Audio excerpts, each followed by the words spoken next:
Je me présente, Yvan Dion. Je suis lecteur bénévole pour Lire à tout âge. Je suis originaire de la Côte-Nord. J'habite maintenant dans Charlevoix. Aujourd'hui, j'aimerais vous proposer 3 lectures. Évidemment, ces sujets-là sont ceux qui me passionnent et j'aimerais les partager avec vous. J'espère qu'ils vont vous plaire. Alors, comme premier texte, je propose La fête des rois, tiré de Us et coutumes québécoises de Hector Grenon. Comme la fête des rois n'a jamais été une fête, en fait un congé férié, elle a perdu beaucoup d'importance au cours des années. Alors aujourd'hui, elle représente pour quelques familles seulement une belle occasion de se réunir et de partager un bon repas. Mais ce repas a certaines caractéristiques qui sont héritées de nos ancêtres. Alors voyons de quelle manière ça se déroulait chez nos grands-parents.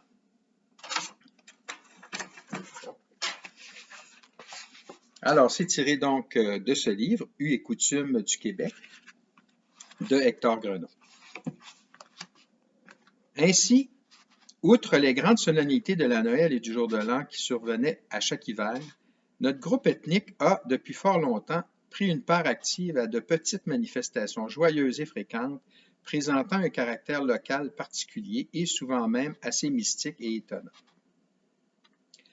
Par exemple, et pour commencer par le commencement, au début de chaque année nouvelle, nous avons depuis toujours célébré, en date du 6 janvier, la fête des rois mages d'Orient. Il peut après coup paraître curieux que ces personnages étranges aient survécu aussi longtemps et que leur renommée ait réussi à traverser les siècles, les continents et les mers pour arriver jusqu'à nous en Amérique du Nord. Mais enfin, rien à faire, la chose est indéniable, les rois mages, sans le savoir, sont devenus une partie de notre folklore traditionnel. Or, à cette occasion, et pour aucune raison explicable, il est devenu d'usage courant de s'offrir un grand repas en famille. De plus, ce véritable festin a comporté et comporte encore un menu spécial et élaboré dont le clou a depuis toujours été une substantielle pièce de pâtisserie appelée le gâteau des rois. Chez mes grands-parents, on appelait ça la galette des rois. Or, suivant une vieille tradition, ce gâteau ou galette, fraîchement préparé, était partagé en autant de parts qu'il y avait de convives à table, plus une part additionnelle qui, toujours d'après la coutume, devait être remise au premier mendiant qui se présenterait alors à la porte du logis. Mais avec le temps, on a manqué de mendiants. Aussi, pour respecter l'ancien usage, il fut convenu qu'un jeune enfant se cacherait sous la table pour recevoir, au nom de l'indigent absent, cette portion spéciale dite du bon Dieu.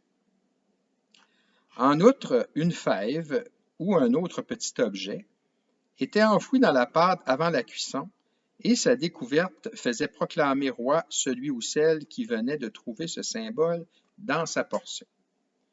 Le roi se choisissait une reine ou vice-versa. Et pour ajouter du piquant à l'affaire, le nouvel élu devait maintenant s'écrier « Le roi boit », ce qui était clair pour tout le monde. Cependant, avec le temps, cette fête plutôt gentille a perdu tout rapport avec les anciens rois mages Gaspard, Melchior et Balthazar. Et pour compliquer davantage les choses, il fut un jour découvert qu'elle aurait en fait débuté au temps des vieilles Saturnales de la Rome antique. Aussi, à cause de cette origine un peu trop ouvertement païenne, de bonnes âmes bien intentionnées de chez nous et d'ailleurs ont sans retard lancé de sévères anathèmes contre une célébration aussi suspecte et susceptible de nous corrompre tous. Mais en vérité, ces dénonciations officielles n'eurent que peu d'effet. Surtout que chez nous, les abus étaient loin d'être aussi sérieux que dans la vieille Rome de l'Antiquité. Alors, qu'est-ce qui se passait à Rome à ce moment-là? À l'occasion de cette solennité d'autrefois, on faisait en Italie des choses assez contradictoires. Ainsi, on procédait au lavage des maisons, on échangeait des cadeaux et ceux qui en avaient les moyens profitaient de la circonstance pour aller faire une belle balade à la campagne. Par ailleurs, on fermait les écoles et les tribunaux devaient suspendre leurs travaux à cause du grave désordre qui régnait en ville. Car, à l'occasion de cette fête, les esclaves, toujours très nombreux, devenaient les maîtres d'océan pour le temps du jour. Et oubliant alors toutes les distinctions sociales habituelles, ils déferlaient en ville par vagues successives en criant, en chantant et en buvant tout ce qui pouvait leur tomber sous la main. D'où un tumulte et une confusion facile à imaginer et des dégâts souvent sérieux. Connaissant toutes ces choses, il était possible que les bonnes âmes de chez nous aient craint des explosions semblables dans nos rangs. Mais il n'en fut rien. D'ailleurs, nous n'avons jamais eu assez d'esclaves dans nos maisons pour alimenter de grands dérangements. De plus, vers le 6 janvier, nous sommes habituellement assaillis par la pire tempête de l'hiver, ce qui découragerait toute envie de promenade joyeuse et musicale le long des rues de notre ville. Aussi, malgré les fermes abjurations des personnes en autorité, notre peuple a continué de fêter calmement les rois, malgré le danger que cela pouvait représenter pour notre salut collectif, du moins jusqu'à ces derniers temps. Car, à présent, et là comme ailleurs, nos vieilles traditions et valeurs anciennes sont toutes sérieusement remises en question, et notre belle fête des rois n'a hélas plus d'éclat que nous lui avons connu jadis.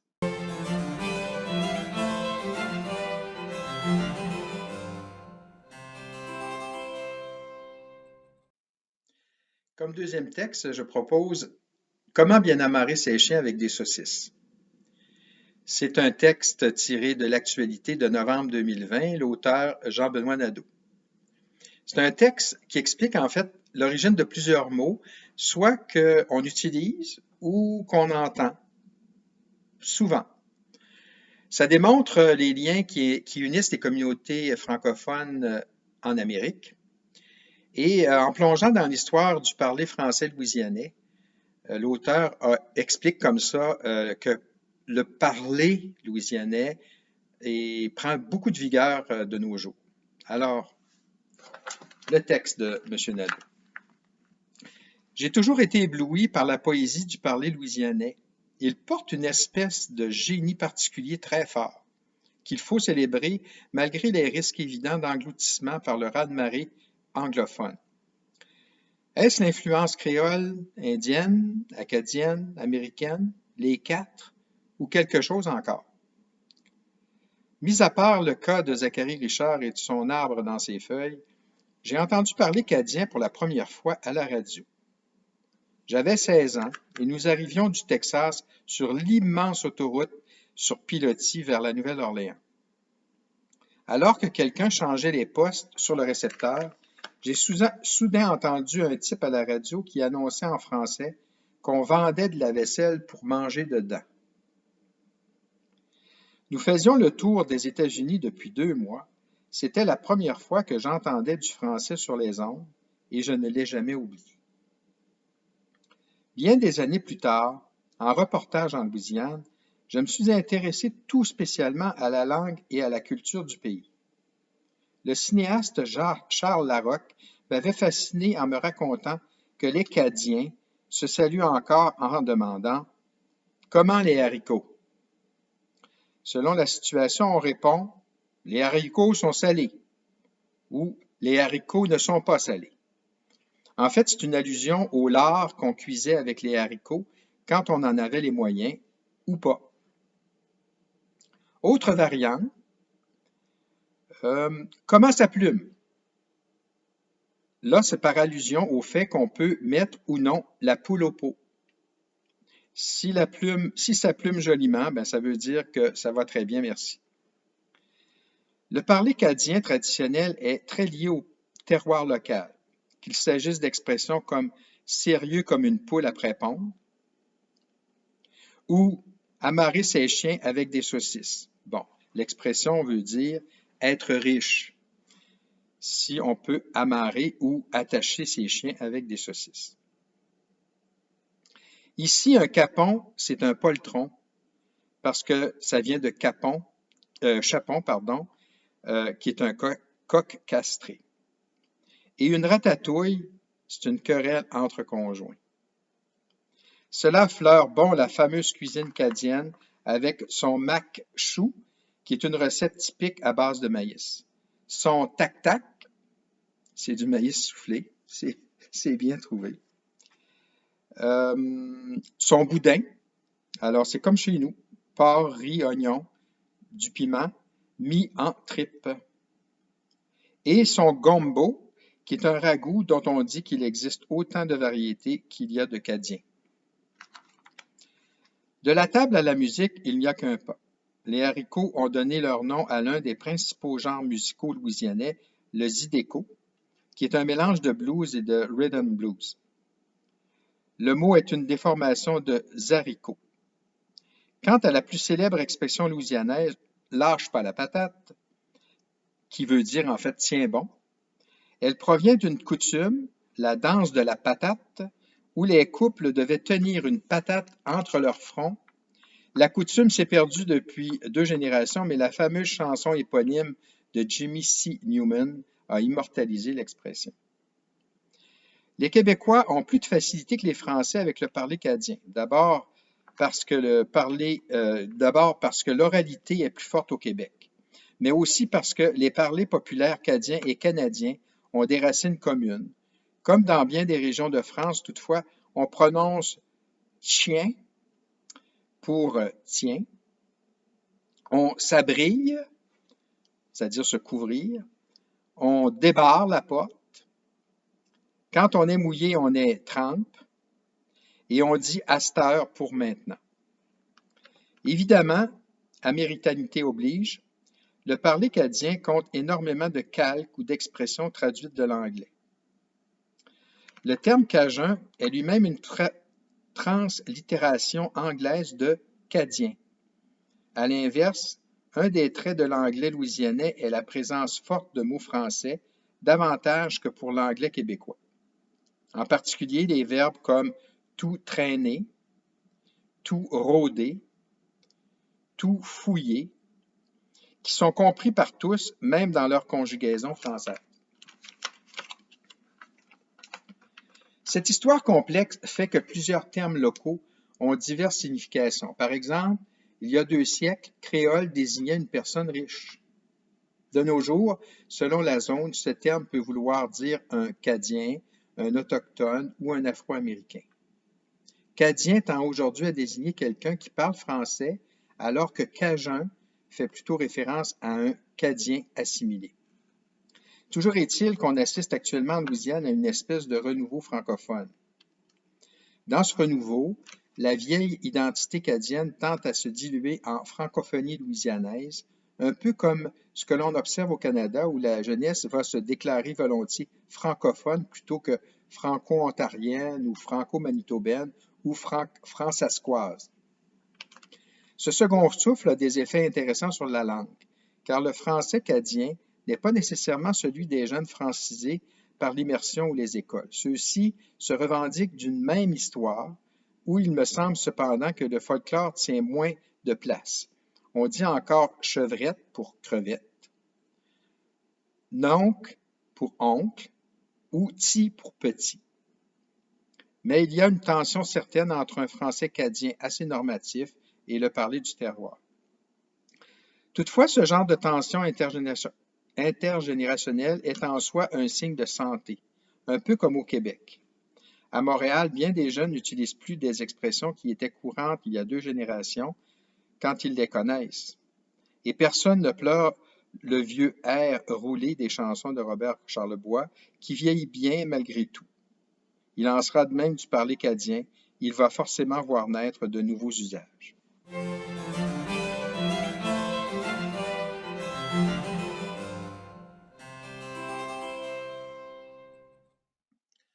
Alors, comme troisième et dernière lecture, je suggère un président américain dans Charlevoix. Lorsque je me suis établi définitivement à la Malbaie il y a une dizaine d'années, je me suis beaucoup intéressé à l'histoire de Charlevoix. J'ai ainsi découvert des choses assez surprenantes. Par exemple, avec plus de 2 siècles d'histoire, la Malbaie est considérée comme le berceau de la villégiature au Canada. C'est ici que sont arrivés les premiers bateaux blancs, avec de nombreux et riches Américains à bord. Parmi eux, un président américain, William Howard Taft. Alors, qui est William Howard Taft? Il a été élu 27e président des États-Unis. Il est né en 1857 à Cincinnati et est décédé à Washington en 1930. Il fait ses études à l'université Yale, puis se spécialise en droit et est admis au barreau de l'Ohio en 1880, en même temps qu'il entame une carrière politique et qu'il rêve de terminer en siégeant à la Cour suprême des États-Unis.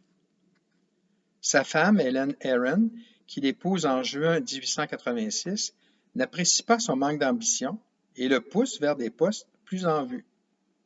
Alors, madame avait plus d'ambition que monsieur. Avant que Franklin Delano Roosevelt et ses successeurs n'élisent officiellement Camp David comme retraite à partir de 1942, les présidents pouvaient passer leurs vacances estivales où ils le désiraient, et ce, même à l'extérieur des États-Unis. C'est ainsi que le président Taft établit sa résidence d'été à Pointe-au-Pic, qui est depuis annexée à la Malbaie, puisqu'il y possédait une résidence secondaire depuis plusieurs années. Ainsi, un fil télégraphique privé reliait la Malbaie directement avec la capitale Washington pour permettre au président de rester en communication constante avec la capitale durant tout l'été. Taft fut le premier président à s'adonner au golf et à le populariser. Sa famille passant ses étés à la Malbaie, le président y inaugura en 1925 le parcours de golf de Murray Bay, l'ancien nom de la Malbaie, puis en 1929, le parcours du club de golf du manoir Richelieu, aménagé dans la foulée de la destruction par le feu du célèbre hôtel et sa reconstruction entièrement en béton. Comme il était président du club de golf de Murray Bay, son épouse Helen s'amusait à dire qu'il avait davantage de pouvoir dans ce poste que dans celui de président des États-Unis. Ses descendants possèdent toujours des résidences à la Malbaie et viennent encore y passer quelques jours l'été. Taft pesait environ 175 kilos, alors on parle de 300 livres. Il était ainsi appelé Big Will par ses amis. L'histoire raconte qu'il lui est arrivé de demeurer coincé dans son bain à la Maison-Blanche et qu'il lui a fallu l'aide de 6 hommes pour lui extirper. Alors, je vous montre une photo, une image du président Taft. En effet, c'était un homme assez corpulent.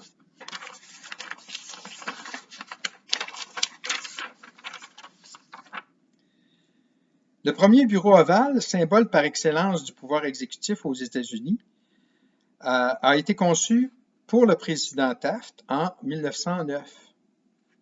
Alors, on prétend que la forme et les dimensions du bureau étaient inspirées de l'immense bain qu'on a dû spécialement concevoir pour lui après l'incident mentionné tantôt. En 1910, Taft ouvre la saison de baseball en lançant la première balle. Et bien depuis, c'est une tradition, tous les présidents font de même. Taft est décédé le 8 mars 1930 d'une insuffisance cardiaque. Il est enterré au cimetière national d'Arlington, près de Washington, comme l'a été le président John F. Kennedy.